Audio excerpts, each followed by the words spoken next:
समवायी classes में आप सभी का स्वागत है। हमारे बीच में श्रीमती वर्षा श्रीवास्तव, उपाध्यक्ष समवायी फाउंडेशन, उपस्थित हैं, उनका स्वागत है। हमारे बीच में नीतू जैन जी उपस्थित है, हमारे समवायी फाउंडेशन की प्रमोटर है, उनका स्वागत है।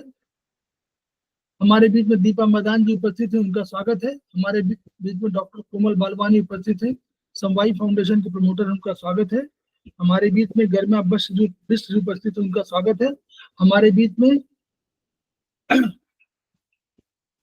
गरिमा भारद्वाज जी उपस्थित हैं, जो आज की फैकल्टी हैं, उनका स्वागत है और वो स्पेशली अभी उनका परिचय दूंगा, अभी उनका स्वागत है। इसके अलावा हमारे बीच में मृदुल जी ने ज्वाइन किया हुआ है, उनका स्वागत है। हमारे बीच में मनीष चोपड़ा जी उपस्थित है, उनका स्वागत है। हमारे बीच में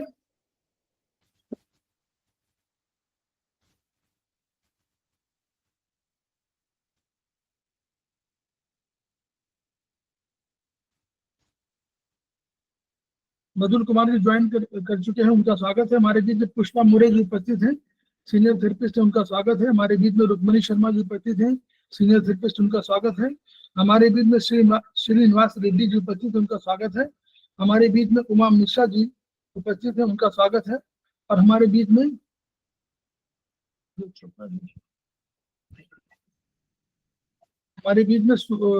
सूर्या नहीं, मिस्टर चौबा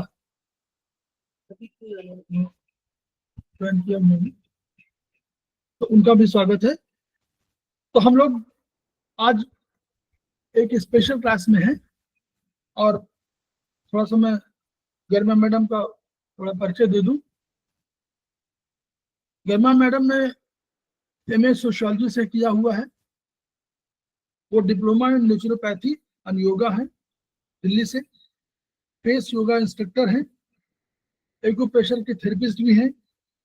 इसके अलावा उन्होंने और भी स्टडी किया हुआ है, लेकिन वर्तमान में वो कैलाश हॉस्पिटल में अपनी सेवाएं दे रही हैं। तो उनका स्वागत है और वो उनका जो विषय है आज बताएंगे कि जो प्राकृतिक योग है, इसमें हम लोग को खाना क्या चाहिए, कि और अगर मान लीजिए हम लोग कोई चीज खाते हैं तो या नहीं खाते हैं तो उनसे कौन से रोग संभव हो सकते हैं, तो उस पर विचार करेंगे। मैं पुनः उनका स्वागत कर रहा हूँ और क्लास उनको हैंड ओवर कर रहा हूँ। आपका म्यूट मैडम कर दीजिए। आप सभी को मेरा प्रणाम। और आज की हमारी क्लास है प्राकृतिक चिकित्सा और आयुर्वेद। प्राकृतिक चिकित्सा एक ऐसी पद्धति है जिसका जो उपचार है प्रकृति के द्वारा ही हम निम्न प्रकार से करते हैं। जैसे कि हमारे प्राकृतिक चिकित्सा के जन्मदाता ऑस्ट्रेलिया निवासी विंसेंट बेसेंट थे, जिन्होंने 1829 में ग्रेफनबर्ग में केवल स्नान के द्वारा ही रोगियों को स्वस्थ बनाने का एक चिकित्सा केंद्र खोला था। उन्होंने उसमें देखा था कि काफी बीमारी का इलाज कराने के बाद भी उनका एक रोगी था, वो बिल्कुल भी ठीक नहीं हो पा रहा था।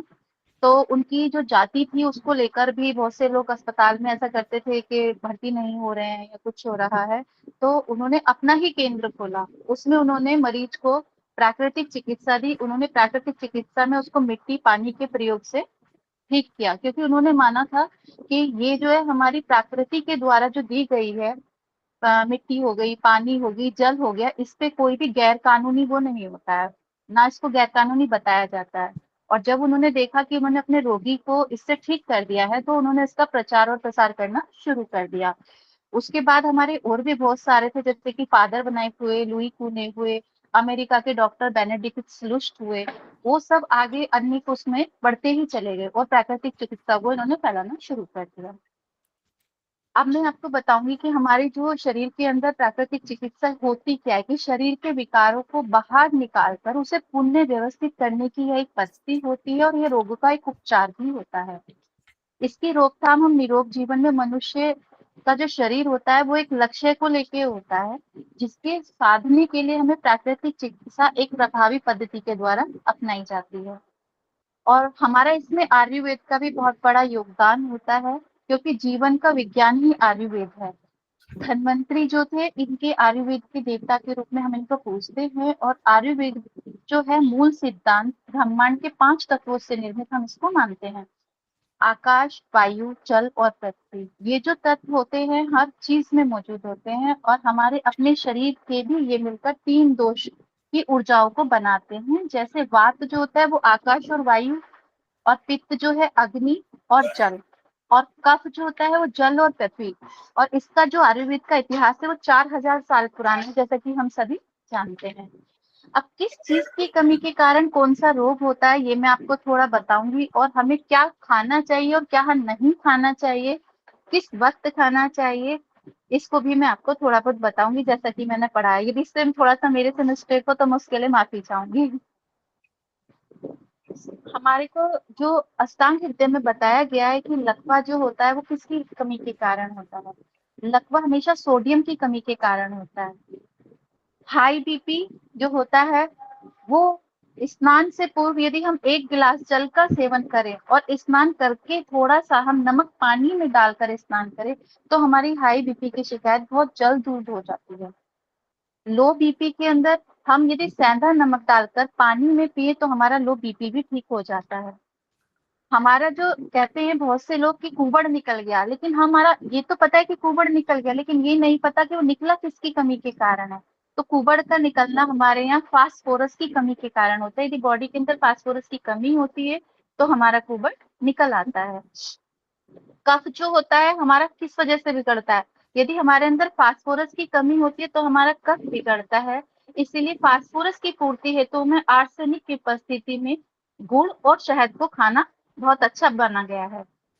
दमा और अस्थमा सल्फर की कमी के कारण होता है।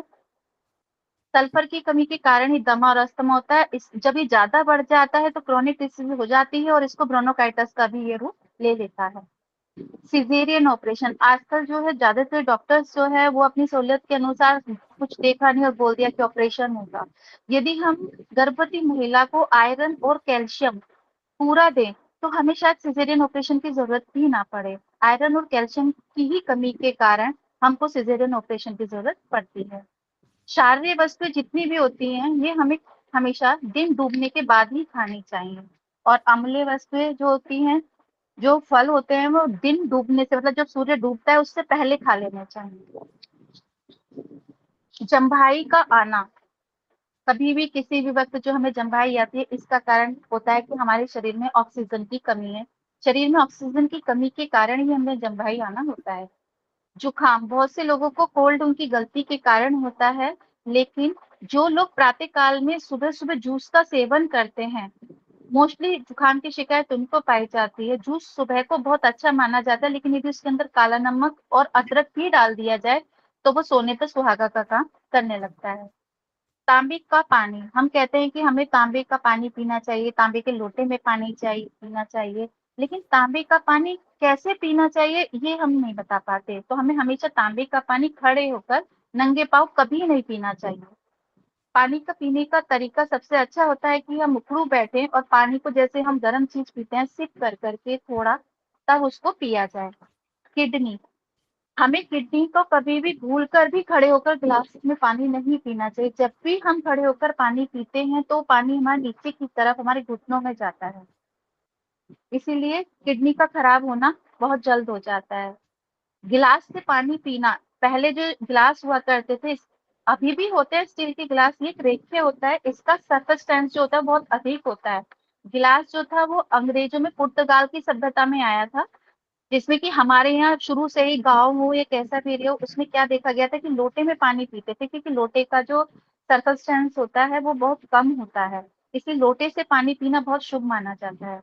अस्थमा, मधुमेह और कैंसर जब भी हो हमेशा हमें क्या करना चाहिए, गहरे रंग की जो भी वनस्पति होती है वही हमें इनसे बचाती है। जैसे कि हमारे अंदर जब मधुमेह हो जाता है तो हम क्या करते हैं, कहते हैं कि बेल के पत्ते खाने चाहिए, जामुन के पत्ते खाने चाहिए, क्योंकि प्रकृति की एक नेचुरल चीज होती है जिसका हम यदि सेवन करते हैं तो उसका इफेक्ट हमारी बॉडी पे बहुत अच्छा पड़ता है।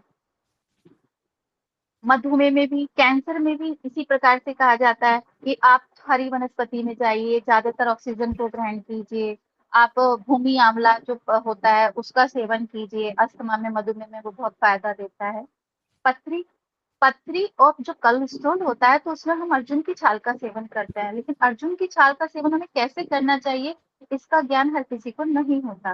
तो अर्जुन की जो छाल होती है वो पथरी की समस्या जो होती है उसको बहुत हल करने में मददगार होती है, कोलेस्ट्रॉल को भी कम करने में मददगार होती है। यदि हम अर्जुन की छाल को पीसे सुखाकर अच्छे से, उसकी नमी बिल्कुल खत्म कर दे और उसका थोड़ा सा टुकड़ा हम रात को कांच के ग्लास के पानी में डालकर और सुबह उसका सेवन करते हैं तो वो बहुत अच्छा माना जाता है। यदि हम उसको गर्म करके या गुनगुना करके चाय की तरह पिए तो वो भी सोने पे सुहागा का काम करता है। आजकल पानी अशुद्ध होने के कारण सभी लोगों ने आरओ घर में लगवाना शुरू कर दिया, लेकिन आरओ का पानी सबके लिए सफिशिएंट नहीं होता। यदि कहा जाता है हमारे यहाँ पे कि शुद्ध जल किसे कहा जाता है तो कुएं का पानी हो गया, बारिश का पानी हो गया, इसको शुद्ध जल में रखा जाता है। और समर का पानी भी कभी कभी जो होता है यदि हम ताजा पीते हैं और समर का जो वेल्डिंग होती है बहुत अच्छी उसमें है तो भी हम उसके पानी का सेवन करें तो वो भी हमारे लिए काफी लाभदायक होता है, क्योंकि सारे जो आरओ के अंदर पानी में सारे जो ये मैग्नीशियम फास्फोरस सब नष्ट हो जाते हैं, जिसकी वजह से हमारे जोड़ों और घुटनों में दर्द होने लगता है।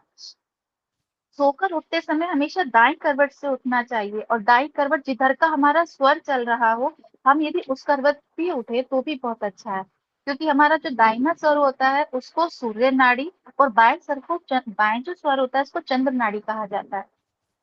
पेट के बल सोने से हर्निया, प्रोस्टेट, अपेंडिक्स की समस्या सबसे ज्यादा होती है।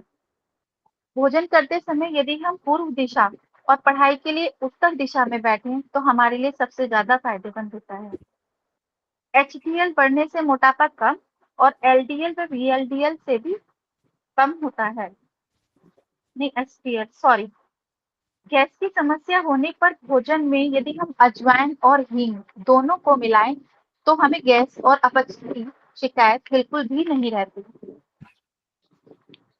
चीनी चीनी आजकल हर चीज में पड़ने लगे, मिठाई हो या कुछ भी हो, छोटे बच्चे सब लोग शुगर को बहुत अधिक अच्छा मानते हैं, लेकिन चीनी के अंदर जो सल्फर होता है वो होता है जो पटाखों में प्रयोग होता है और शरीर में जाने के बाद इसका बाहर नहीं निकलना हमारे लिए चीनी की वजह से खाने में पित्त को बढ़ा देता है, और जब शरीर के अंदर पित्त बढ़ता है तो पित्त हमारे जोड़ों में और हमारे अंदर गैस की समस्या को इतना बढ़ा देता है कि हम यदि रोगी नहीं भी है ना तो भी रोगी बन जाता है, निरोगी ना होने पर भी हमें वह रोगी बना देता है। जबकि सुक्रोज जो होता है वो हजम ही नहीं होता है और सबसे ज्यादा इसमें सुक्रोज पाया जाता है। फ्रक्टोज वनस्पति, ये जो प्राकृतिक चीजें, प्राकृतिक फल होते हैं इनमें सब में फ्रक्टोज पाया जाता है। भगवान की हर मीठी चीज में फ्रक्टोज है। यदि हम इसका सेवन करें तो हम मधुमेह की शिकायत से बहुत दूर भी हो सकते हैं। कहा जाता है कि शुगर के अंदर आम को नहीं खाना चाहिए, लेकिन मैं प्रैक्टिकल बताती हूँ, मेरे हस्बैंड को 5 साल से शुगर है और मैंने उन्हें बहुत आम खिलाया और उनको कभी भी ऐसा नहीं हुआ कि शुगर बढ़ी हो। वात का असर हमेशा नींद, वात जिसके अंदर ज्यादा होगा उसको हमेशा नींद कम आती है, और यदि कफ का प्रभाव बहुत ज्यादा अधिक होगा तो रात को जो नींद का जो बार बार उठना, नींद का खराब होना, बार बार टॉयलेट जाना, कफ प्रवृत्ति वाले व्यक्ति को ये हमेशा सिम्टम्स दिखाई देंगे और उसका पढ़ाई में भी मन नहीं लगेगा। पित्त का असर जो है पढ़ाई को अधिक बढ़ाता है। यदि किसी के अंदर पित्त की प्रकृति है तो उसका जो पढ़ाई में जो मन होता है ना वो बहुत अच्छे से लगता है। शायद किसी को यकीन ना है इस चीज पे, लेकिन ये सब जो मैं आपको बता रही हूँ ये प्रैक्टिकल ही किया हुआ है। योग और प्राणायाम कफ प्रवृत्ति वाले व्यक्ति को नहीं करना चाहिए, जबकि वात प्रवृत्ति वाले व्यक्ति को जरूर करना चाहिए, और पित्त प्रवृत्ति वाला जो व्यक्ति होता है उसे तो और भी ज्यादा करना चाहिए योग और प्राणायाम जो होता है। आंखों के रोग में जो कैटरेक्ट, मोतियाबिंद, ग्लूकोमा, आंख का लाल होना आदि ज्यादातर जो रोग होते हैं यह हमेशा कफ के ही कारण होते हैं। शाम के टाइम, शाम को वात नाशक चीजें नहीं खानी चाहिए। पित्त प्रवृत्ति वाले को प्रातः 4 बजे उठ जाना चाहिए। सोते समय रक्त का दबाव सामान्य या सामान्य से कम होता है, इसलिए हमें सोते समय यह ध्यान रखना चाहिए कि हमारा कौन सा स्वर चल रहा है। व्यायाम वात रोगियों के लिए मालिश के बाद व्यायाम और पित्त प्रवृत्ति वाले के लिए व्यायाम के बाद मालिश आवश्यक है, क्योंकि कफ के लोगों को स्नान के बाद मालिश करनी चाहिए। तीनों का अलग अलग है। जो वात वाले होते हैं उनको रोगियों को मालिश व्यायाम और पित्त वाले को व्यायाम के बाद मालिश करनी चाहिए, जबकि कफ वाले को हमेशा स्नान के बाद ही मालिश करनी चाहिए। भारत की जलवायु वात प्रकृति की है, इसलिए आजकल जितने भी लोग हैं सब दौड़ लगाने को उचित समझते हैं कि दौड़ लगाएंगे तो हमारा जो है पसीना ज्यादा आएगा। जबकि मैं ये कहती हूँ कि यदि आप सूर्य नमस्कार करें तो आपकी पूरी बॉडी का पूरी एक्सरसाइज, स्ट्रेचिंग सब कुछ हो जाएगा। इसलिए सूर्य नमस्कार सबसे ज्यादा बेस्ट होता है। जो माताएं घरेलू कार्य करती है उनके लिए व्यायाम जरूरी नहीं होता, लेकिन उनके लिए मेडिटेशन बहुत ज्यादा जरूरी होता है। यदि वो मेडिटेशन करे तो वो पूरी दिनचर्या को अपने बहुत अच्छे से चला सकती है, और उनका मेडिटेशन करना उनकी कंसंट्रेशन पावर को भी बढ़ाता है। निद्रा से पित्त शांत होता है और मालिश से वायु शांत होती है। उल्टी से कफ शांत होता है, जबकि उपवास लंघन से बुखार शांत होता है। यदि हम उपवास करते हैं, चाहे हम 2-5 घंटे का करें, 4 घंटे का करें, कितने का भी करें, लेकिन यदि हम उपवास करते हैं तो आप कभी भी देखना आपका मन भी शांत रहेगा और आपकी जो बॉडी है वो बहुत हल्की हो जाएगी। भारी वस्तुएं शरीर का रक्त दबाव हमेशा बढ़ाती है, क्योंकि उनका जो गुरुत्व होता है वो बहुत ज्यादा अधिक होता है। मांस खाने वालों के शरीर में अम्ल स्राव करने वाली ग्रंथियां बहुत ज्यादा प्रभावित होती हैं। इससे मांस खाने वाले व्यक्तियों को हमेशा गर्मियों के दिनों में मांस का सेवन बिल्कुल भी नहीं करना चाहिए। तेल हमेशा गाढ़ा ही खाना चाहिए, और जो दूध पिया जाता है वो दूध का, जो रात को जिनको दूध के बगैर नींद भी नहीं आती उनको दूध का सेवन शाम के टाइम 7 बजे से पहले पहले कर लेना चाहिए। जबकि कहा जाता है आयुर्वेद में भी, उसमें भी, कि यदि हम भोजन का समय सूरज डूबने से पहले ही भोजन को कर ले तो वो हमारे शरीर की एनर्जी को भी अच्छे से रखता है और हमारे शरीर को भी स्वस्थ रखता है। छिलके वाली जो दालें होती हैं उनमें कोलेस्ट्रॉल हमेशा घटता है, और कोलेस्ट्रॉल की बढ़ी हुई स्थिति में इंसुलिन जो होता है क्या होता है, नहीं जा पाता, और ब्लड शुगर का ग्लूकोज के साथ कोलेस्ट्रॉल के साथ संबंध ज्यादा बढ़ जाता है और बॉडी के अंदर कोलेस्ट्रॉल अधिक बढ़ जाता है। मिर्गी के दौरे में अमोनिया और चूने की गंध को सुंघाना चाहिए, इससे मिर्गी का दौरा बहुत जल्दी ठीक हो जाता है। सिर दर्द में एक चुटकी नौसादर और अदरक का रस रोगी को सुंघाने से भी सिर का दर्द ठीक हो जाता है। कुछ पॉइंट सर ने भी आयुर्वेद में बताए हैं, जिससे मैंने खुद ने भी प्रैक्टिकल करा, उससे भी सिर का दर्द बहुत जल्दी ठीक होता है।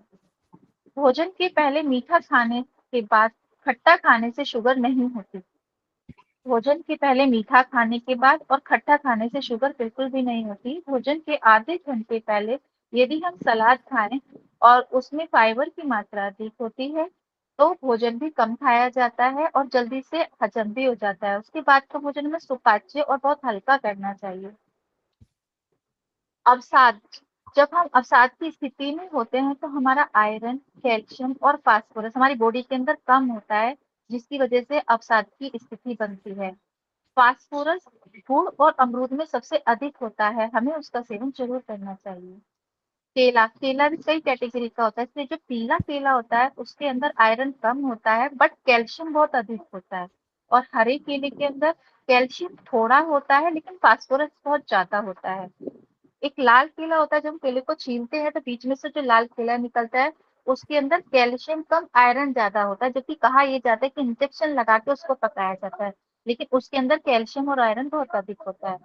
हरी चीज में भरपूर फास्फोरस होता है और आयरन होता है, क्योंकि हरी चीज पकने के बाद पीली भी हो जाती है तो कैल्शियम को अधिक बढ़ा देती है। छोटे भी, जो छोटे केले होते हैं जैसे बिहार में होते हैं वो छोटे छोटे केले होते हैं, हमारे यहाँ तो केले जो होते हैं बड़े छोटे बीच के हर साइज के होते हैं, उनके अंदर कैल्शियम सबसे अधिक है। जितना छोटा केला होगा उसके अंदर कैल्शियम की मात्रा उतनी अधिक होगी। रसोली, आजकल ये थायराइड की समस्या सबको बहुत ज्यादा अधिक होती है, इसको गलाने के लिए सारी दवाएं चूने से ही बनती हैं। यदि हम अपने लाइफ उसमें थोड़ा सा भी चूने का प्रयोग करें, एक सरसों के दाने के बराबर, तो हमें कैल्शियम की जरूरत नहीं पड़ेगी, हमारा कैल्शियम चूने से ही पूरा हो जाता है। हेपेटाइटिस ए और ई तक के लिए भी चूना ही बेहतर होता है। एंटी टिटनेस के लिए हाइपेरियम 200 की 2-2 बूंद और 10-10 मिनट में 3 बार देनी चाहिए। ऐसी चोट जिसमें खून जम गया हो उसके लिए नेटम सल्फ 2-2 बूंद 10-10 मिनट पर 3 बार दें, और बच्चों को 1 बूंद पानी में डालकर दें तो वह जल्दी ही ठीक हो जाता है। मोटे लोगों के अंदर कैल्शियम की कमी होती है, यदि वे त्रिफला का सेवन करें, सौंठ, काली मिर्च, पीपली उनको दी जा सकती है, वो भी उनके लिए लाभप्रद होगा। अस्थमा वाले व्यक्ति को नारियल फल होते हुए भी क्षारीय होता है, लेकिन उसके अंदर दालचीनी और गुड़ नारियल के साथ दिया जाए तो उसके लिए सोने के सुहागा का काम करता है। चूना बालों को मजबूत करता है और आंखों की रोशनी को भी बढ़ाता है, हड्डियों को भी मजबूत करता है, लेकिन इसकी अधिक मात्रा जो होती है वो आंतों को भी बेकार कर देती है। इसलिए चूना हमेशा मात्रा जो हम लें उसको बहुत ही ज्यादा, बहुत हल्की मात्रा में, एक सरसों के दाने के बराबर ही होती है। दूध, दूध का सर्कमस्टेंसेस कम होने से त्वचा का कचरा बाहर निकल आता है। गाय का घी सबसे अधिक पित्तवर्धक व कफ व वायु नाशक होता है। यदि गाय के घी को हम कोलेस्ट्रॉल होने पर भी पानी, गर्म पानी के अंदर मिला के पिए ना तो वो भी फायदा देता है। जिस भोजन के अंदर सूर्य का प्रकाश व हवा का स्पर्श ना हो उसे खाना ही नहीं चाहिए। जैसे प्रेशर कुकर के अंदर हम खाना बनाते हैं तो वो पकता ही नहीं है, वो खाली गलता है। मिट्टी के बर्तन हो गए, हांडी हो गई, यदि हम उनके अंदर बनाए, लोहे की कढ़ाई के अंदर खाना बनाए तो वो हम सबके लिए बहुत फायदेमंद होता है, क्योंकि लोहे की कढ़ाई में बनाने में उसमें आयरन की मात्रा बहुत अधिक हो जाती है। और मिट्टी की हांडी के अंदर या मिट्टी के कुकर में हम खाना बनाते हैं तो वो अच्छे से पक जाता है। इसलिए गाँव में भी लोग बाग क्या करते थे, सबसे पहले चूल्हे का प्रयोग करते थे और खाना उन्हीं पे ही बनाया जाता था। गौमूत्र को कभी भी आंखों में नहीं डालना चाहिए, वो हमारी आंखों के लिए नुकसानदायक होता है। गाय के दूध में घी मिलाकर देने से कफ की संभावना बहुत कम होती है और चीनी मिलाकर देने से कफ बढ़ता है। यदि हम दूध के अंदर चीनी मिलाकर पीते हैं तो कफ अधिक बढ़ जाता है। इसलिए हमें दूध के अंदर या तो दूध फीका हाँ, लेना चाहिए, वरना तो हमेशा शक्कर या गुड़ के साथ हमें दूध का सेवन करना चाहिए। मासिक के दौरान वायु बढ़ जाती है, इसलिए जब हेलो मेंस्ट्रुएशन हो तो स्त्री को हेलो। हमेशा 3-4 दिन के लिए उल्टा सोना चाहिए, जिससे उसका गर्भाशय फैलने का खतरा नहीं रहता है। और दर्द की स्थिति में गर्म पानी, देसी घी 2 चम्मच डालकर पिए। रात में आलू खाने से वजन बढ़ता है, इसलिए रात में कोई भी हल्की सब्जी जैसे तोरी होगी ये सब खानी चाहिए, ताकि हमारे खाने को वो बहुत अच्छे से डाइजेस्ट हो सके। भोजन के बाद वर्जासन में बैठना बहुत अच्छा माना जाता है, इससे हमारा वात नियंत्रित होता है। भोजन के बाद कंघी करें, और कंघी भी ऐसी हो जो हमारे बालों में, जब हम करें तो उसके जो दांते हैं वो हमारे बालों में चुभे, उससे जो होता है बाल सफेद होने का खतरा कम होता है और बाल सफेद नहीं होते हैं। अजवाइन अपान वायु को बढ़ा देती है, जिससे पेट की समस्याएं कम होती हैं। अजवाइन और हींग का पानी में उबालकर पीना पेट के अपच और गैस को खत्म करता है। अगर पेट में मल बंध गया है यानी कब्ज की शिकायत हो गई है तो अदरक का रस और सौंठ का प्रयोग करना चाहिए। हो सकता है तो हम उसमें गुड़ भी मिला सकते हैं। कब्ज होने की अवस्था में सुबह पानी पीकर कुछ देर एड़ियों के बल चलना चाहिए। रास्ता चलते श्रम कार्य के बाद थक जाने पर धातु गर्म होने पर हमेशा दाई करवट में सोना चाहिए। जो दिन में दाई करवट लेते हैं और रात्रि में बाई करवट सोते हैं, उन्हें थकान व शारीरिक पीड़ा कम होती है। बिना कैल्शियम की उपस्थिति के कोई भी विटामिन व पोषक तत्व पूर्ण कार्य नहीं करते। स्वस्थ व्यक्ति सिर्फ 5 मिनट सोच में लगाता है। जो स्वस्थ व्यक्ति होता है वो 5 मिनट से ज्यादा कभी सोच में नहीं लगाता है, क्योंकि सोच भी कई रंग का होता है। इसके ऊपर मैं कभी एक बार में बताऊंगी आपको। फिलहाल हम इस टॉपिक पर ही बात करें। भोजन करते समय डकार आपके भोजन को पूर्ण और हाजमे को संतुष्टि का संकेत होती है, यदि आपको भोजन के बाद डकार आती है। सुबह के नाश्ते में फल, दोपहर को दही व रात्रि को दूध का सेवन करना चाहिए, लेकिन दूध का सेवन 7 बजे से पहले ही हो जाए तो ज्यादा अच्छा है, क्योंकि दूध के अंदर प्रोटीन पाया जाता है और प्रोटीन रात को जल्दी से हजम नहीं होता। यदि हम दिन में प्रोटीन का सेवन करते हैं तो पूरे दिन काम काज करते वक्त वह जल्दी हजम हो जाता है और उससे परेशानी भी नहीं होती है। रात्रि को कभी भी अधिक प्रोटीन वाली वस्तु नहीं खानी चाहिए, जैसे दाल, पनीर, राजमा, छोले, लोबिया आदि। शौच और भोजन के समय मुंह हमेशा बंद रखना चाहिए। शौच और भोजन के समय हमेशा मुंह बंद रखना चाहिए। जबकि जब हम शौच करें तो हमें अपना पूरा जो जबाड़ा होता है दांतों को भींच के शौच करना चाहिए। भोजन करते समय कभी भी टीवी को नहीं देखना चाहिए, क्योंकि टीवी का देखना, जब हम भोजन कर रहे होते हैं और हम कोई भी अलग कार्य कर रहे होते हैं, तो हमारे भोजन में उसका असर ज़रूर जाता है और वह ढंग से डाइजेस्ट नहीं हो पाता है। मासिक चक्र के दौरान स्त्री को ठंडे पानी से स्नान व आग से हमेशा दूर रहना चाहिए। जो बीमारी जितनी देर से आती है उतनी ही देर में जाती भी है, इसलिए हम किसी भी बीमारी का इलाज करते समय, चाहे वो प्राकृतिक तरीके से कर रहे हैं या हम आयुर्वेदिक तरीके से कर रहे हैं, उसमें हमें कभी ये नहीं सोचना चाहिए कि एकदम ही चली जाए, क्योंकि बीमारी जैसे देर से आती भी है और देर से जाती भी है। यदि कोई व्यक्ति मोटा होता है तो वो एकदम तो मोटा नहीं होता ना, तो जिस तरीके से वो एकदम मोटा नहीं होता, तो हम ये अपेक्षा भी नहीं कर सकते कि हम कोई भी उपचार करते रहे तो वो एक ही दिन में पतला हो जाए, 1 महीने में पतला हो जाए। धीरे-धीरे से आती है और धीरे-धीरे से ही वह जाती है। जो बीमारी अंदर से आती है उसका समाधान भी हम लोगों को अंदर से ही करना होता है। एलोपैथी ने हमें एक चीज़ दी है, वो दी है दर्द से राहत। यदि हम एलोपैथी की दवाओं को किसी भी चीज़ में एकदम से उपयोग करते हैं, क्योंकि वो हमारे करंट का इलाज होता है कि भई सिर में दर्द हुआ तुरंत खाइए 10 मिनट में हमारा दर्द ठीक। लेकिन उसका असर हमारी किडनी, लीवर, आंतें और हृदय पर बहुत खराब होता है। क्योंकि एलोपैथी बीमारी को एकदम खत्म नहीं करती है। वो उसके साथ 10 बीमारी देकर जाती है। इसके लिए मैं एक एग्ज़ाम्पल आपको देना चाहूँगी। मान लो आपके पेट में दर्द है, बाकी पेट के अंदर जो बाकी के ऑर्गन्स हैं उनमें तो कोई प्रॉब्लम है ही नहीं ना। लेकिन फिर भी हम क्या करते हैं कि हम बाकी के ऑर्गन्स को छेड़ देते हैं एक गोली खाने पे, तो वो और भी चीज़ों पे इफ़ेक्ट डालती है। इसलिए हमें एलोपैथी दवाइयों का सेवन बिल्कुल ना बीचे तभी करना चाहिए, वरना दूर रहें तो ज़्यादा अच्छा है। प्राकृतिक और आयुर्वेदिक उपचार से ही हमें उन्हें सही करने की कोशिश करनी चाहिए। खाने की वस्तु में कभी भी ऊपर से नमक नहीं डालना चाहिए, क्योंकि वह ब्लड प्रेशर को बढ़ा देता है। रंगों द्वारा चिकित्सा करने के लिए हमें इंद्रधनुष को समझ लेना चाहिए। उससे हमें बहुत फ़ायदा होता है, क्योंकि शरीर के अंदर जब हमारा वात, पित्त, कफ ये सब बढ़ता है तो हमें घटाना और उसको संतुलित करने का भी बहुत आवश्यक हो जाता है, जो कि शीशा जो होता है जिस कलर का, फिर हमें उसके द्वारा उसे प्राकृतिक चिकित्सा दी जाती है, सूर्य की किरणों, उसको बोलते हैं सूर्य की किरणों द्वारा दी गई चिकित्सा। ये हमारी प्राकृतिक चिकित्सा की पद्धतियों में ही आती है, सूर्य किरण चिकित्सा। खाने की वस्तु में ऊपर से नमक नहीं डाला जाता और रंगों द्वारा चिकित्सा करने के लिए हमेशा इंद्रधनुष के रंगों को ध्यान में रखते हुए हमें अपने शरीर का संतुलन करना होता है।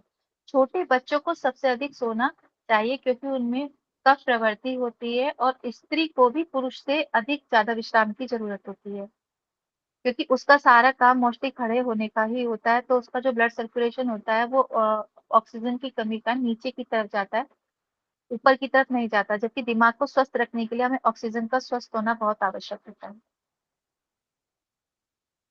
सूर्य बिना शरीर के गंदगी निकाले स्वास्थ्य शरीर की कल्पना एक निरर्थक है, क्योंकि मल मूत्र से 5% कार्बन डाइऑक्साइड छोड़ने से और 22% पसीना निकालने से लगभग 70% शरीर से विषाक्त तत्व निकलते हैं।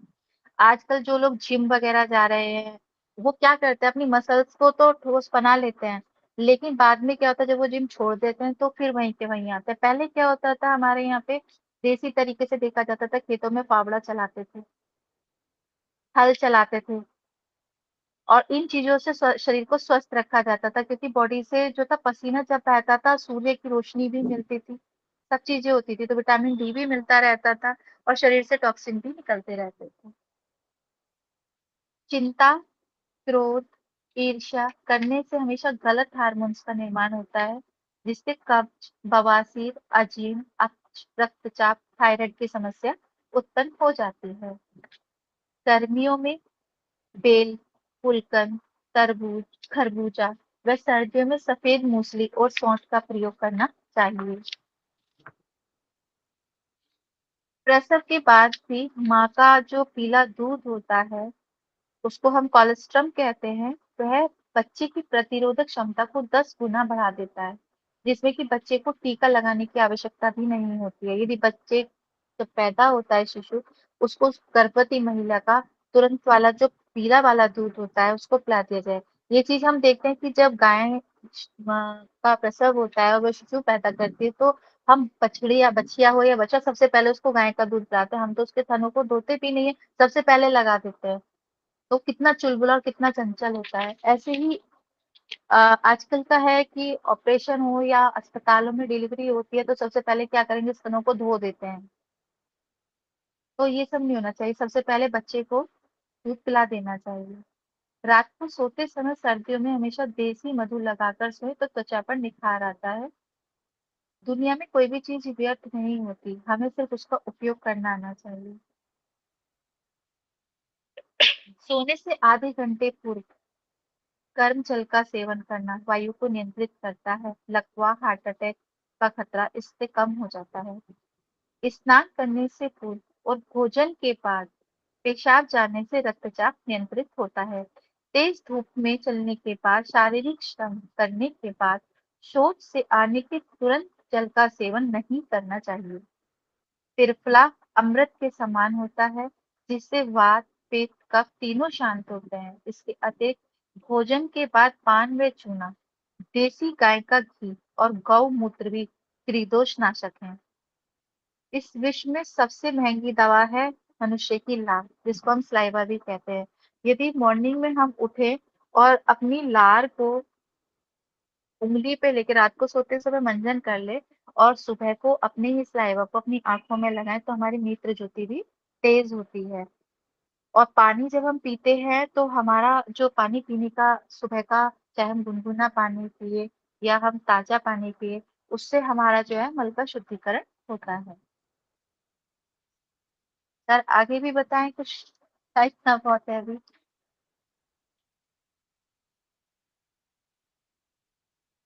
प्रश्न वाला, ठीक है, बहुत बढ़िया। हम लोग प्रश्न वाला भी ले लेते हैं क्योंकि प्रश्न इसमें बहुत होंगे। क्वेश्चंस, इसमें बहुत चीजें देखिए आप लोग, बहुत अच्छी अच्छी मिली हैं और हम लोग सारी चीजें इनको, इन्हीं सर सबको करते हैं। सर आहार में बताएं हम, जो स्वस्थ रहने के लिए जरूरी होता है, कुछ बता दें इसके ऊपर। हाँ बताइए बताइए बताइए। सर हमारा भोजन ही हमारी औषधि होता है, इसलिए खाने के लिए मत जियो, जीने के लिए खाओ। सुबह के समय पानी पिए, आंवला या त्रिफला का तो सबसे ज्यादा फायदेमंद होता है। सवेरे। सुबह के टाइम, हाँ सर सुबह के टाइम। और सुबह के टाइम यदि हम 2 तुरी लहसुन, मतलब जो कली बोलते हैं लहसुन की, जो यदि हम उसका सेवन करते हैं पानी के साथ निगल ले, तो भी बहुत अच्छा माना जाता है। हमको भूख लगे तभी खाना खाना चाहिए, वरना क्या होता है कि किसी को भूख नहीं लगती, भाई ने कहा थोड़ा ले ले तो ले लिया, बहन ने कहा ले लिया। हमारे पेट को जब भूख लगे ना, हमें अंदर से लगे कि अब हमें खाना चाहिए, तो ही हमें खाना चाहिए, वरना तो नहीं खाना चाहिए। खाना बहुत चबाकर खाना चाहिए। और भोजन में हाथ की जो चक्की के आटा होता है ना, चोकर के समित, और चावल का कण जो मांड सहित होता है, सब्जी दालें छिलके सहित और समय के अनुसार ही फलों का सेवन करना चाहिए।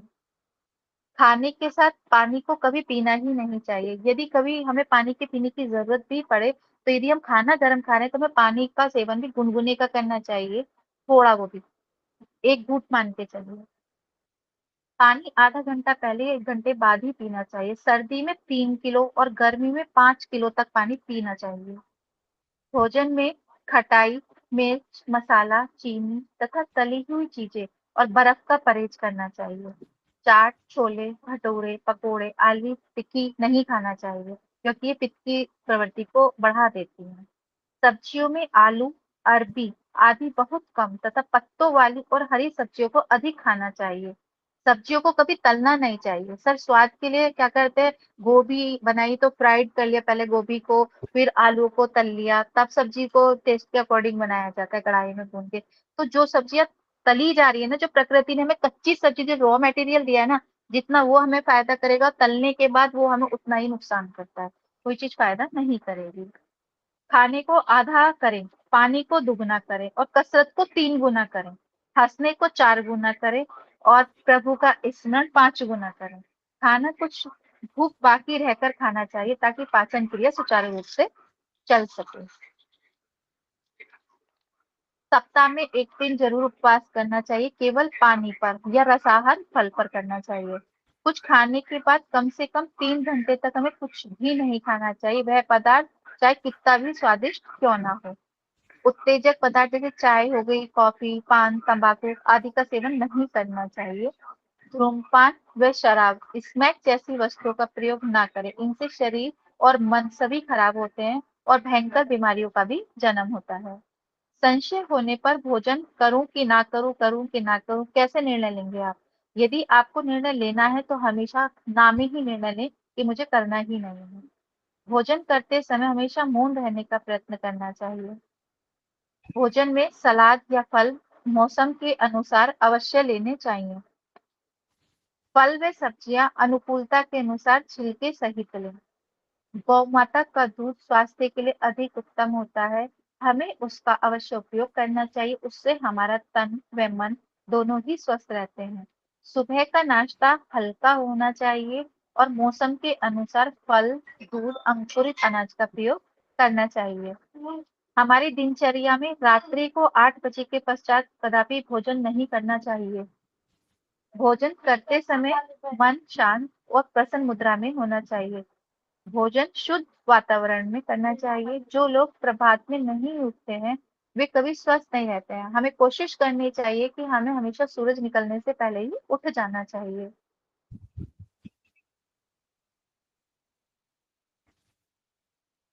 प्रातः व सायकाल के समय कुछ हल्का व्यायाम भी करना चाहिए, जैसे 2-4 आसन कर लिए, तेज चल लिए या नंगे पांव टहल लिए। कुछ खेल जिसमें शरीर के अंगों की जड़ता और निष्क्रियता दूर हो। कुछ भी ना हो, किसी भी अकॉर्डिंग किसी भी एज में हमें जो है मॉर्निंग वॉक तो जरूर ही करनी चाहिए। यदि हम उस मॉर्निंग वॉक को ओस की घास पर करें तो हमारी नेत्र ज्योति को भी बढ़ाती है, हमारी पाचन क्रिया को भी ठीक रखती है और हमें एनर्जेटिक भी बनाती है। सुस्ती को भूल जाएं और चुस्ती से रहें। थकावट के बाद आराम करें। यदि हमें कोई काम करते वक्त बहुत ज्यादा थकावट महसूस हो रही है तो हमें ये नहीं सोचना चाहिए कि हमें काम को जल्दी जल्दी कर लेना चाहिए तभी आराम करना चाहिए। हमें थोड़ी देर आराम कर लेना चाहिए। प्रकृति के समीप रहना और प्रकृति के नियमों का पालन करना एक अच्छे स्वास्थ्य का रहस्य होता है। नित्य क्रिया के बाद प्राणायाम अवश्य करना चाहिए। दिन में 5-6 बार जब भी अवसर मिले शुद्ध वायु में खड़े होकर 8-10 गहरे लंबे श्वास धीरे धीरे से लेना चाहिए। श्वास लेने और छोड़ने का जो समय होता है वो समान होना चाहिए। यदि हम मुंह से सांस कभी नहीं लेना चाहिए, हमें हमेशा सांस नाक से ही लेनी चाहिए। हमेशा सांस नाक से ही लें और कभी भी मुंह से सांस ना लें। फेफड़ों के सारे भागों में प्राण वायु लाल रक्त कणों के द्वारा सारे शरीर में भ्रमण करती है। प्रातः उठते समय तथा सोते समय दांतों को भली प्रकार साफ करें और जीभ को साफ कर लेना चाहिए। प्रतिदिन ठंडे पानी से या अपने शरीर के तापमान के समान गर्म पानी से 1 या 2 बार स्नान करना चाहिए। स्नान के समय किसी खुरदरी कपड़े को इस्तेमाल शरीर को रगड़ने के लिए करना चाहिए। जब शरीर के ऊपर वो तौलिया या कोई भी खुरदरा कपड़ा रगड़ा जाता है तो हमारा जो ब्लड सर्कुलेशन होता है वो बहुत ज्यादा अच्छा हो जाता है। कोशिश करें कि साबुन का प्रयोग ना करें। शरीर पर अधिक पाउडर छिड़कना, सुंदरता को बनाना, सुंदरता के लोभ में मुंह पर लगाना शरीर के लाखों रोमकूपों को बंद कर देता है और शरीर में विष को बाहर निकलने से रोक देता है। बाद में वह बदबू भी पैदा कर देता है। महीने में 3 या 4 बार एनिमा सादे पानी से, नींबू पानी से अथवा यदि मल त्याग साफ ना हो तो गुनगुने पानी से भी लेना चाहिए। जल नीति, सूत्र नीति और कभी कभी कुंजल भी करना चाहिए। बंद कमरों में जिसमें वायु आ जा ना सके कभी ना सोएं। नमी वाले कमरे में जहाँ सीलन हो वहां कभी ना सोएं। मुंह को ढककर कभी ना सोएं। मुलायम बिस्तर व तकिए का प्रयोग करें। तखत पर सोने की आदत टालें। सोच जाऊं कि ना जाऊं निर्णय करें पर अवश्य जाएं। स्वस्थ मन में ही स्वस्थ मस्तिष्क का वास होता है। यदि हमारा मन स्वस्थ रहेगा तो हम भी स्वस्थ रहेंगे। यदि हम अपने शरीर को डेली मालिश करें किसी भी तेल से और सुबह की धूप अपने शरीर से लगाएं तो हमारे अनेक रोग भी दूर होते हैं और हमें विटामिन डी भी प्राप्त होता है। बुरे विचारों का त्याग करना चाहिए और हमें अच्छे विचारों को ग्रहण करना चाहिए और अपने स्वयं की देखभाल हमें स्वयं ही करनी चाहिए, क्योंकि हम अपने डॉक्टर स्वयं हैं। हमारा हम दूसरे को जब बीमारी बताएंगे तब उसको पता चलेगी, लेकिन हमें अपना डॉक्टर खुद करना चाहिए। जैसा व्यवहार हम अपने लिए चाहते हैं वैसा ही हमें दूसरों के साथ भी करना चाहिए, ताकि हम दूसरे को देखकर भी खुश रह सके, उससे हमें ईर्ष्या ना हो। मन को चिंता रहित रखने का प्रयास करना चाहिए और निराशा को अपनी जिंदगी से निकाल देना चाहिए। सुख और दुख दोनों आते जाते पहलू हैं, सुख है तो दुख भी है। इसी वजह से हमें अपने इनको ध्यान में न देते हुए अपने मानसिक और अपने शरीर को स्वस्थ रखने की कोशिश करनी चाहिए। प्रसन्नचित्त और आनंदमय मुद्रा में रहना चाहिए। स्वयं खुश रहें तभी हम दूसरों को खुशी दे सकते हैं। अपने मन को उत्तेजित करने वाले और भड़काने वाले मनोरंजन से हमें हमेशा बचना चाहिए। बिखरे मन से रोग प्रतिरोधक क्षमता प्रतिकार अधिक बढ़ जाते हैं। प्राय और शाम के समय हमें हरि का स्मरण या अपने इष्ट का ध्यान या अपने गुरुदेव का ध्यान अवश्य करना चाहिए, क्योंकि रोग और संकट में राम नाम से बढ़कर कोई उपचार नहीं होता। महात्मा गांधी ने भी राम नाम को ही लेकर अपने आप को ठीक करा था। वो हमेशा एलोपैथी दवाइयों के विरुद्ध रहते थे। उन्होंने भी प्राकृतिक चिकित्सा में बहुत अच्छा योगदान दिया है और उन्होंने अपने बेटे को भी प्राकृतिक चिकित्सा के द्वारा ही ठीक किया था। कर्म करे, प्रभु को अर्पण करें और ऐसा जीवन हमेशा आनंद में होता है। मुझसे हुआ सर जो भी कोई, अब मैं उसके लिए क्षमा चाहती हूँ और बहुत बाकी बढ़िया, क्लास में सर, बाकी सर को बहुत देती हूँ, मैं बढ़िया। क्लास हैंड ओवर करती हूँ।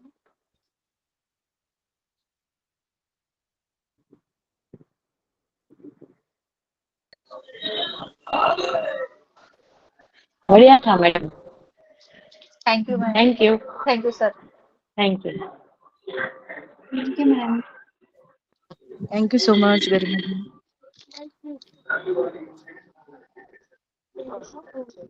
बहुत बढ़िया। Okay, thanks. अब आप लोग कोई किसी का प्रश्न हो तो मैडम से पूछ लीजिए।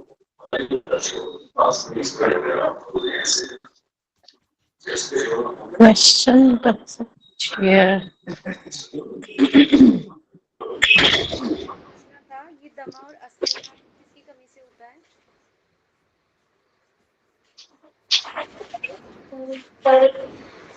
सर आवाज नहीं आ रही मुझे। किसी का कोई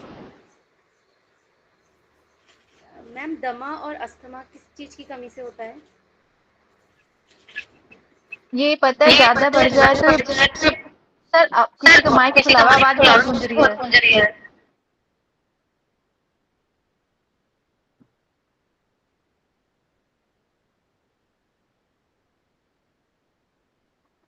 गूंज रही है सर आवाज बहुत ज्यादा। हेलो सर, मेरी मैम अब आवाज आ ठीक आ रही है? रही है। मैम ठीक आ रही है अब आपकी आवाज। गर्मा बिस्ट मैडम अपना प्रश्न रखिए। दमा और अच्छा जी। अस्थमा किस चीज की कमी से होता है? आप थोड़ा जोर से बोलिए, मुझे आपकी आवाज नहीं आ रही है। दमा और अस्थमा किस चीज की कमी से होता है? ये शरीर में खून की कमी के कारण, खून की कमी के कारण होता है ज्यादातर मैम। और इससे सर हमें हमारी आवाज रिपीट हो होके आ रही है।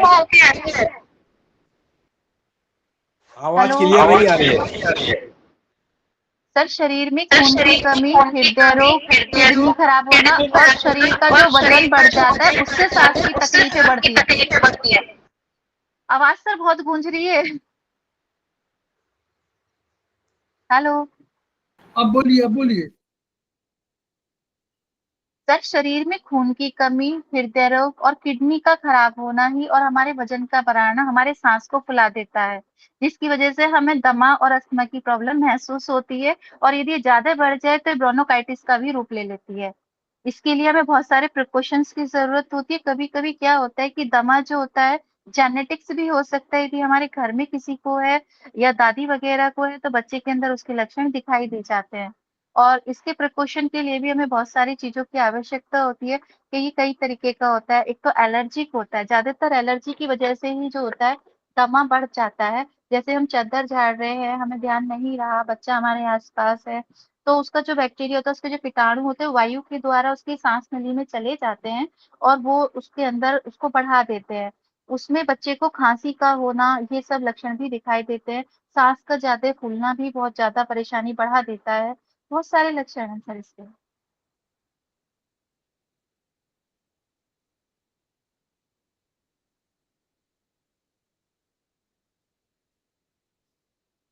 और कुछ पूछना है मैम इसमें जो हम अस्थमा में दे सकते हैं, यदि हम उसमें आपका आयुर्वेद में देखें तो अजवाइन, अंजीर, हरी पत्तेदार सब्जियां, ये सब उसमें यूज कर सकते हैं।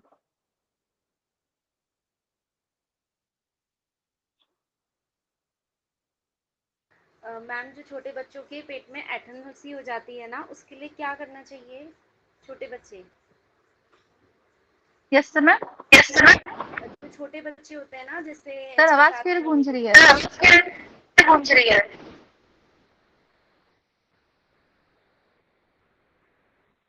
ऐसा मैडम, मुझे जब वही गरिमा बिष्ट मैडम बात करें तो आप बंद कर दीजिए, और जब जब गरिमा बिष्ट मैडम बंद करें तो बात करिए, ऐसे इनको नहीं। मैंने बोला छोटे बच्चों के पेट में जो ऐंठन हो जाती है ना, उसके लिए क्या करना चाहिए? नहीं, बच्चे की उम्र कितनी है कि यदि पैदा हुआ वो बच्चा है तो जैसे आप सर आवाज बहुत गूंज रही है।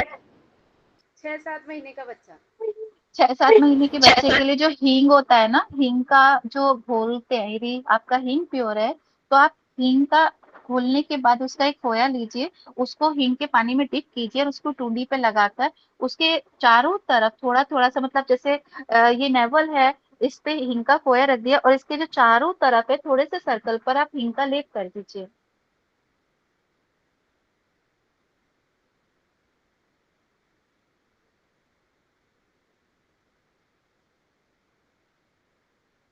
Thank you ma'am. Welcome.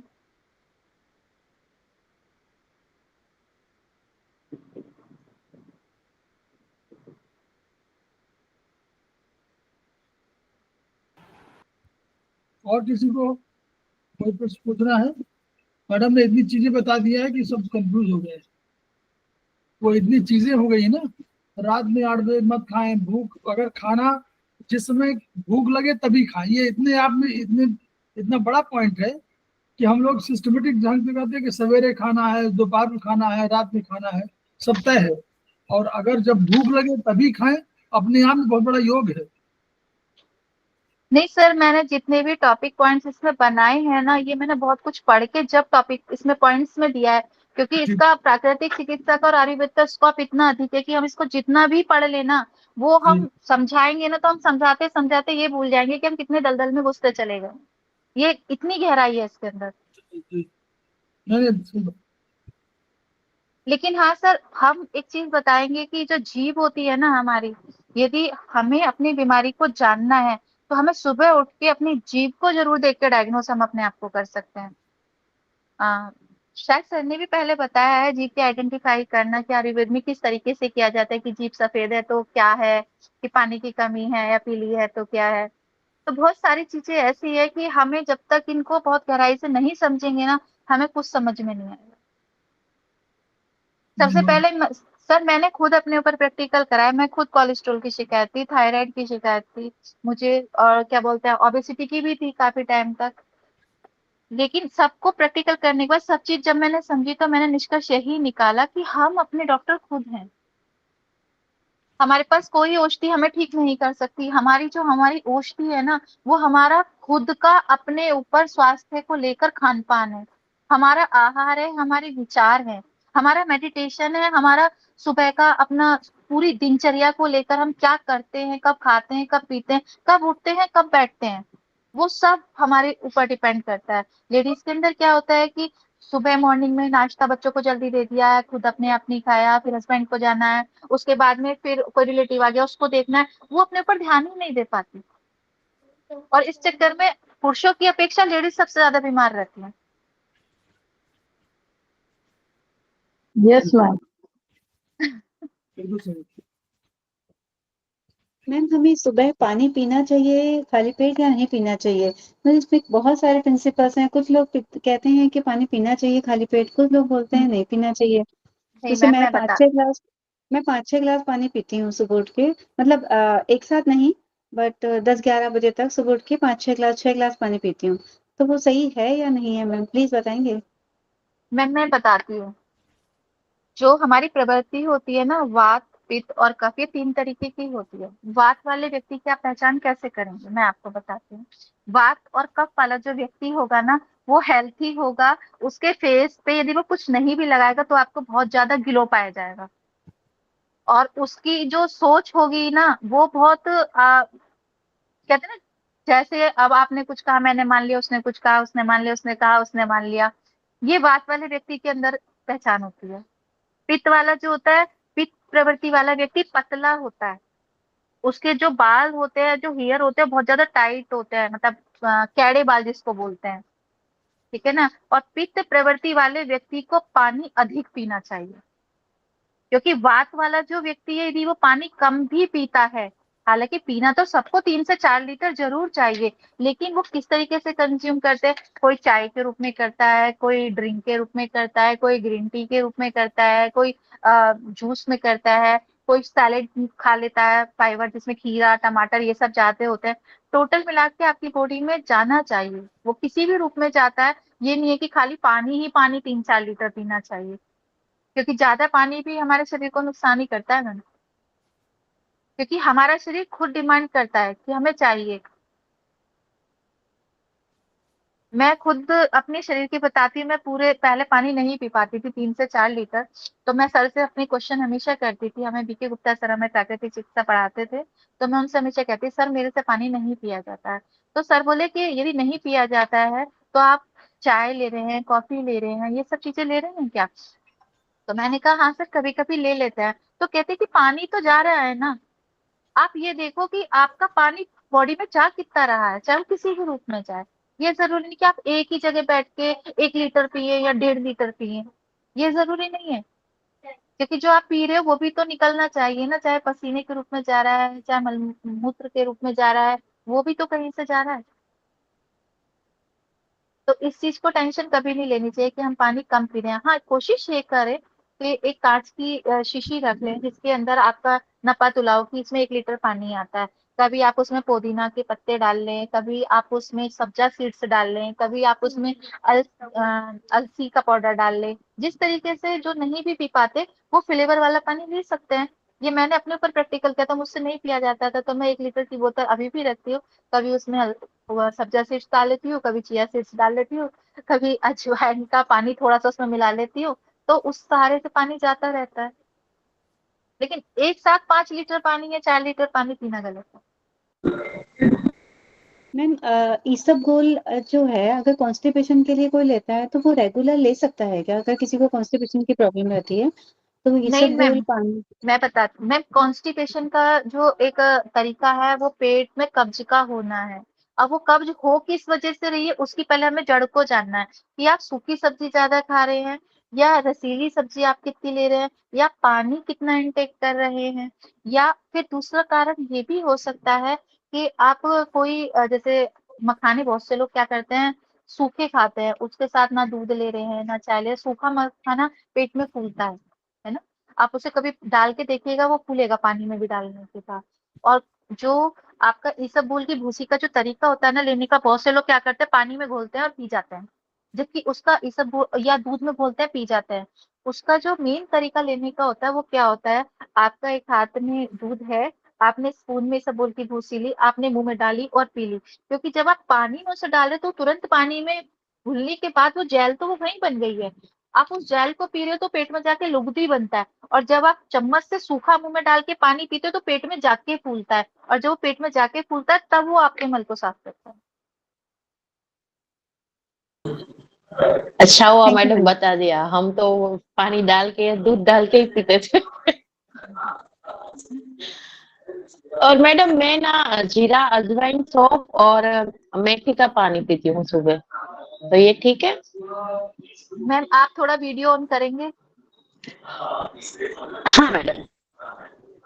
Madam मैं पीती हूँ अजवाइन सौंफ जीरा और मेथी का पानी पीती हूँ रोज। ठीक है मैम, अब मैं आपको यहाँ पे आके एक चीज बताती हूँ। आपने बताया मैं अजवाइन, अजवाइन की तासीर गर्म होती है, ठीक है हाँ मैम। हाँ मेथी की तासीर मैम गर्म होती है, हाँ। और तीसरी आपने क्या बताई है मैम? अजवाइन, सौंफ मेथी, सौंफ सौंफ। सौंफ की तासीर ठंडी हो गई, और चौथी चीज एक और बताइए आपने कुछ। जीरा जीरा जीरा, जीरे की भी तासीर मैम गर्म होती है। आप 3 चीज गर्म ले रहे हैं मैम, एक चीज आप उसमें ठंडी डाल रहे हैं। आप कोशिश ये करें कि यदि आपको लेना है ना, तो आप खाली गरम गरम का ही मिश्रण बनाएं, क्योंकि आपको या तो यह है कि उसकी क्वांटिटी का पता होना चाहिए कि आप कितनी अजवाइन ले रहे हैं, कितना, और कभी भी इन सब चीजों को एक साथ नहीं लेना चाहिए। ऐसा हो सकता है कि अच्छा, आप एक हफ्ते मैं रात को भिगो के सुबह उबाल के पीती हूँ मैडम। मैम सारी चीजें नहीं ले सकते ना। आप रात को अजवाइन को सॉक कीजिए पानी में, सुबह को उसको उबाल के पीजिए, वो आपको ओके अपच की दिक्कत को दूर करेगी। यदि आप मेथी भी उसमें उबाल रहे हैं, आप उसमें अजवाइन भी उबाल रहे हैं, तो मेथी का जो स्टार्च टाइप होता है वो अजवाइन के तत्व को खत्म कर देगा। तो आप ऐसा कीजिए कि ओके 1 हफ्ते अजवाइन, 1 हफ्ते मेथी, 1 हफ्ते सौंफ, 1 हफ्ते उसको ले लीजिए। वो आपको नुकसान नहीं करेगी और बल्कि आपको फायदा ही करेगी। और आपको ये भी पता चल जाएगा कि आपको 7 दिन के अंदर कौन सी चीज को लेने से क्या असर हुआ है। Okay, thank you madam, thank you.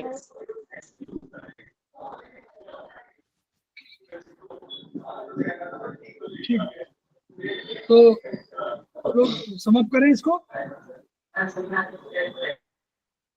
Madam देखिए कब पीना चाहिए ये बता दीजिए। जिसमें दूध आपकी आवाज ब्रेक हो रही है मैम।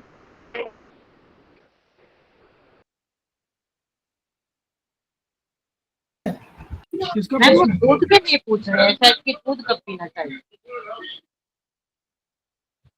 Yes sir.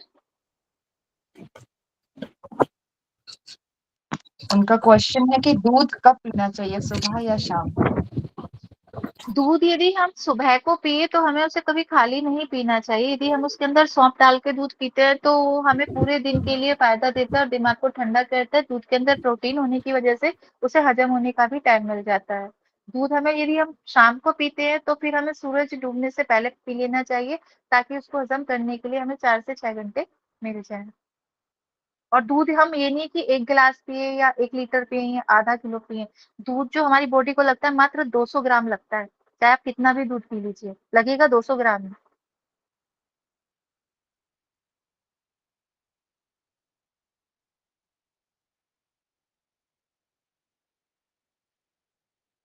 और मैम छोटे बच्चों के लिए मैम छोटे बच्चे, कितने छोटे बच्चे हैं? एक शिशु को तो जरूरी जैसे है वही कि वो 10 ईयर से नीचे के बच्चे को। मैम 10 ईयर्स से नीचे के बच्चे को आप दे सकते हैं 1 लीटर दूध पूरे दिन में, लेकिन 200 ग्राम दूध की क्वांटिटी को उस तरीके से रखा जाए कि वो बच्चा यदि दूध को एक बार ना पिए तो 3 बार दूध पिए।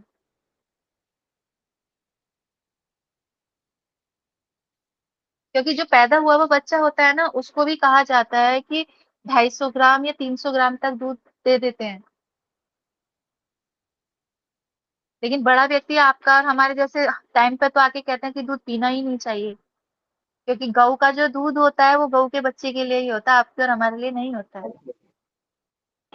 यस मैम, इसी के लिए तो कंफ्यूजन है।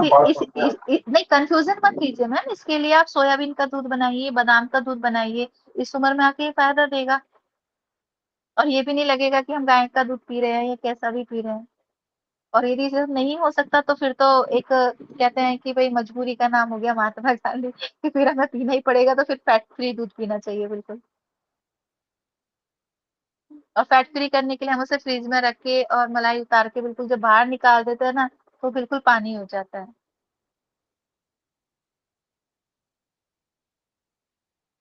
ठीक है मैम, थैंक यू।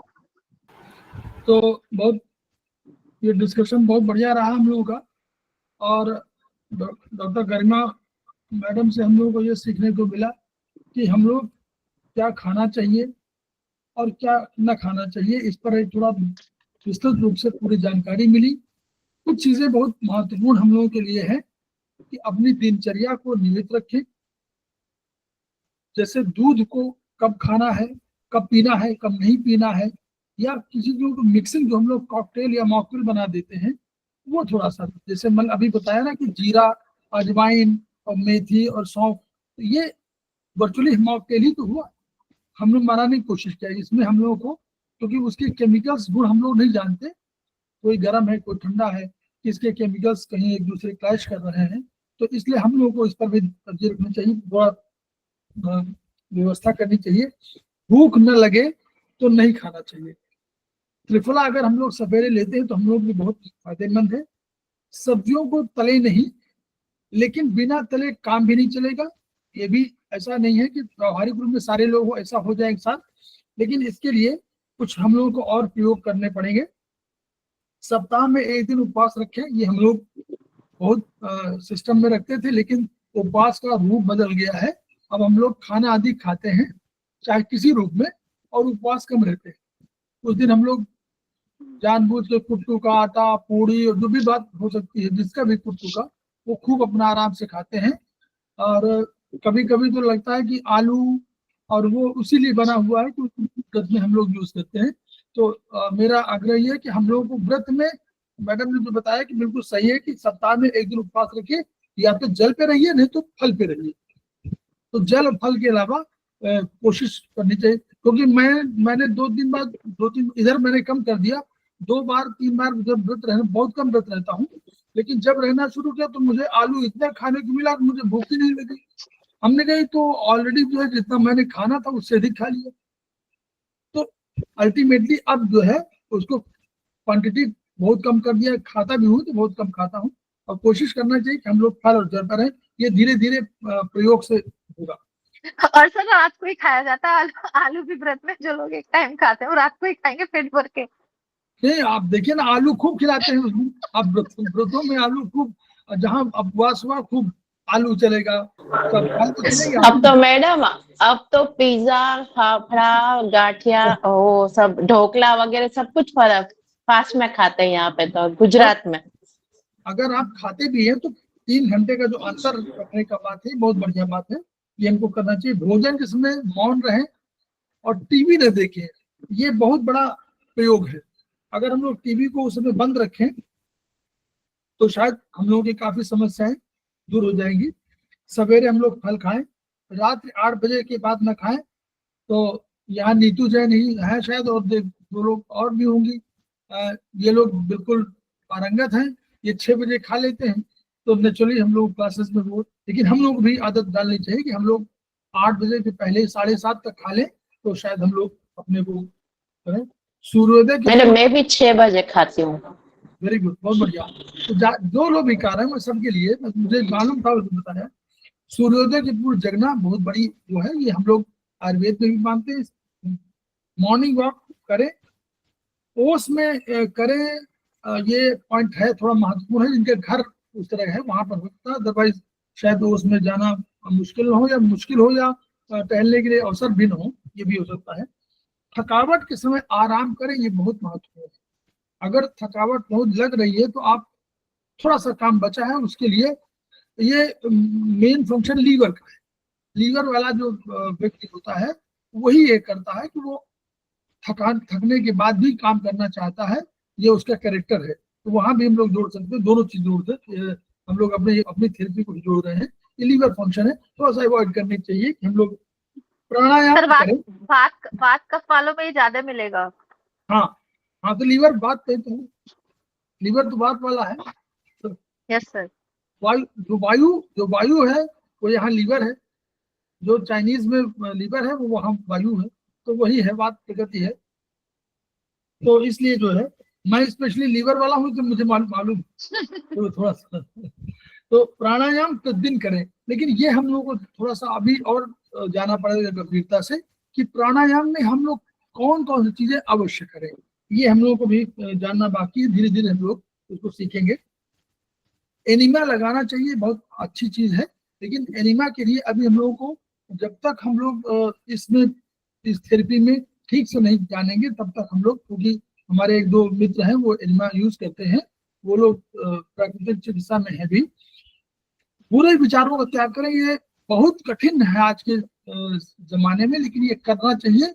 और अगर ये आप करते हैं तो शरीर और मन दोनों आपका प्रसन्न रहेगा। कहीं ना कहीं आपका चीनी नुकसानदेह है, ये हम लोग जानते हैं, लेकिन चीनी को अब धीरे धीरे हम लोगों ने चेंज किया है, शायद अब गुड़ के रूप में कन्वर्ट कर दिया है। अदरवाइज पहले चीनी आती थी, अब गुड़ के रूप में कहीं बहुत सा खांड, गुड़, ये जो चीजें हैं कम है। और इसमें कोई शक नहीं कि पित्त और कफ, इनका जो अलग अलग क्लासिफिकेशन दिया गया मैडम ने बताया, वो हम लोग फायदेमंद होगा। इसको हम लोग दोबारा वीडियो सुनेंगे तो समझेंगे। आंखों में अब उपवास, बुखार के समय उपवास रहना चाहिए, ये हमारी प्राचीन परंपरा रही है। एलोपैथ ने इसको सिस्टम चेंज कर दिया। उन्होंने कहा दवाई खानी है, गोली खानी है, इस गोली खाने के लिए आपको पहले कुछ खाना जरूर चाहिए। अदरवाइज पहले लोग क्या करते थे, बुखार में भूख ही नहीं लगती, तो हर आदमी चुपचाप लेटा रहना चाहता, कुछ खाना नहीं चाहता, उसको जबरदस्ती गोली खिलाने के लिए कुछ खा करके गोली खिलाना होता है, इसलिए बाई वे करते हैं। अदरवाइज अगर प्राकृतिक चिकित्सा होती तो सभी लोग बीमार होने पर किसी को भोजन अच्छा नहीं लगता, टेस्ट नहीं अच्छा लगता, भोजन अच्छा नहीं लगता, लेकिन वो गोली खाने के लिए, एलोपैथ की गोली खाने के लिए वो। सर इसका एक उदाहरण मैं दूं बहुत अच्छा। जी सर जैसे पशुओं को हम देखते हैं कि जब उनको खाना खिलाते हैं हम और उनका मन नहीं करता तो वो खाना छोड़ देते हैं। मान लो हम गाय पालते हैं और गाय की सानी कर रहे हैं, यदि उसको लगता है कि मेरा पेट अफर रहा है तो जानवर अपना खाना छोड़ ही देता है। घर में जो पेट्स भी पालते हैं उन्होंने अक्सर नोट भी किया होगा, लेकिन वो ये नहीं जानते कि वो खा क्यों नहीं रहा। वो सोचेंगे अरे यही रोज खाता है, ये इसलिए नहीं खा रहा है, चलो इसे दूसरी चीज दे देते हैं। लेकिन क्या होता है कि उसको पता होता है कि यदि मैं खाऊंगा तो ये मेरे शरीर को नुकसान करेगा। बिल्कुल तो हम इंसानों से ज्यादा क्षमता पशुओं में है, वो खुद ही छोड़ देते हैं। बिल्कुल सही बात है। और कुत्ता ये है बहुत सर, वो पेट साफ करने के लिए क्या करता है, दूब घास देखेगा, कहीं भी ढूंढेगा वो दूब घास देगा, उसको जबरदस्ती खाएगा। जबरदस्ती खाएगा, फिर उसको उससे जब वो मल त्याग करेगा तो उसमें वही घास निकलेगी और वो अपने पेट को बहुत हल्का महसूस करेगा। बिल्कुल। हम लोगों ने क्या किया, हम लोग समझा कि हम लोग सबसे योग्य हैं और हम लोग उनसे सीखना बंद कर दिया। बिल्कुल एक्चुअली सर। वो हमको सिखा रहे हैं, सीखना चाहिए हम लोगों को। सारी प्राकृतिक चिकित्सा उनकी इतनी अच्छी है कि वो जल्दी बीमार नहीं पड़ते, बहुत कम पड़ते हैं। हम लोग अधिक बीमार पड़ते हैं और उन कहते हैं कि हम लोग अधिक सभ्य हैं और या अधिक मॉडर्न है, या हम लोगों ने अधिक साइंस अर्जित किया है। भोजन के पहले मीठा खाना, ये जो है अभी 1.5-2 महीने पहले ही मैंने एक आयुर्वेद के आए थे, उनसे मैंने पहली बार सीखा। उन्होंने कहा कि भोजन के पहले, नॉर्मली हम लोग क्या करते हैं, भोजन के सबसे अंत उसके में मीठा बाद खाते हैं। खाते हैं। तो ये बहुत अच्छी चीज है कि भोजन के पहले मीठा खा लें। इधर हम लोगों ने दो एक पार्टी में गए तो हम लोगों ने पहले ही मिठाई खा ली, तो आखिर जो है वो, और ये बात सही है कि सलाद तो हम लोग खाते थे, लेकिन मीठा वाला जो है सबसे लास्ट में रखते थे। अब हम लोग कोशिश कर रहे हैं कि हम लोग फर्स्ट में मीठा, क्योंकि वो शायद उसका आयुर्वेद का वो है कि वात में बढ़ा होगा तो वात के लिए कफ, वात को नष्ट करने के लिए कफ, इसलिए पहले कफ वाला मीठा खा लीजिए, तो आपको जो आपका शरीर की थकन है वो दूर हो जाएगी। तो बस हम लोग धन्यवाद दे रहे हैं और हम लोग गरिमा मैडम को इसमें बुलाएंगे, डॉक्टर गरिमा, और कहेंगे कि हम लोगों को और इसमें सिखाएं। और हम लोग के देखिए, हम लोग थेरेपी के लिए बहुत आवश्यक है। हम लोग अगर दोनों चीजों को क्लब कर दें, अभी आप लोग पढ़ेंगे मॉडर्न साइंस जो हम लोग पढ़ रहे हैं वो इसीलिए पढ़ रहे हैं कि आप विटामिन, प्रोटीन जो है कैसे प्रोटीन्स खाएं, कैसे जो है एंजाइम्स फंक्शन करते हैं, कैसे आपके हार्मोन्स फंक्शन करते हैं, यही जो है vitamin A B C D सारा में फल खाना। तो ये हम लोग की चिकित्सा में आगे 9th और 10th सेमेस्टर में जो लोग पढ़ेंगे वो सब यही पढ़ेंगे, उसमें कंपलसरी है, सबको बताया जाता है ये खाइए ये न खाइए। तो वो हम लोग अपने अपने थेरेपी में जो हम लोग एक्यूप्रेशनल थेरेपी करते हैं, अगर इसको हम क्लब कर लें और केवल पेशेंट को ये बता दें कि आप इन चीजों का सेवन आपके लिए इस बीमारी में ठीक नहीं है, तो शायद वो जल्दी हो जाएगा। तो ये दोनों हम लोग से जुड़ी हुई ये थेरेपी है, इसलिए हम लोगों को इस थेरेपी का भी आनंद लेना चाहिए।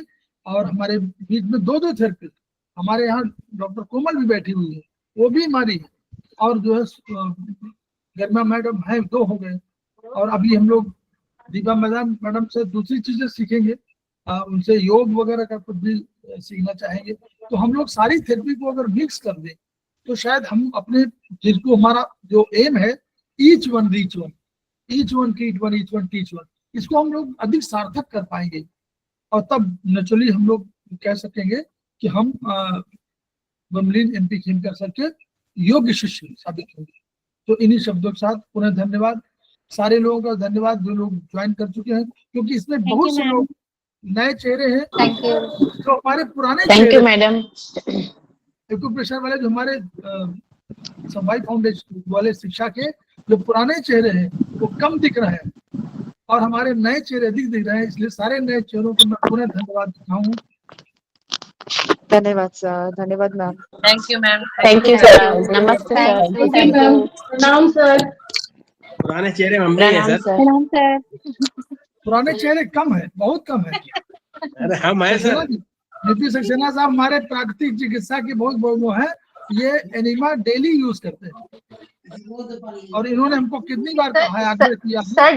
सर डेली एनिमा यूज करने से भी आंतें कमजोर पड़ जाती है, डेली नहीं लेना चाहिए। डेली मीन्स नहीं ऐसा नहीं है, एनीमा लगाने से आंतें कमजोर पड़ जाती है, भ्रम है केवल। सर डेली के लिए तो बोलते नहीं है कि डेली लेना चाहिए, कहते हैं कि हफ्ते में आप 2 दिन ले लीजिए या एक हफ्ते लगातार ले लीजिए फिर बंद कर देना चाहिए। डेली मतलब रेगुलर है ये, हाँ वो बात नहीं है, मत है। रेगुलर है। वो हमको बोलते रहते हैं और हम इसीलिए प्राकृतिक चिकित्सा पढ़ रहे हैं कि हम उसको पढ़ें तो थोड़ा सा समझ जाएं। तो बहरहाल बिल्कुल सर। एनीमा लगाने से सर ये होता है एक्चुअली पेट बिल्कुल साफ हो जाता है। आदमी ये पुराने समझता है कि चेहरे हम मतलब मल त्याग कर रहे हैं, पर वास्तव में पेट साफ नहीं होता। हम लोग तो आश्रम में मेरठ में हमारे डेली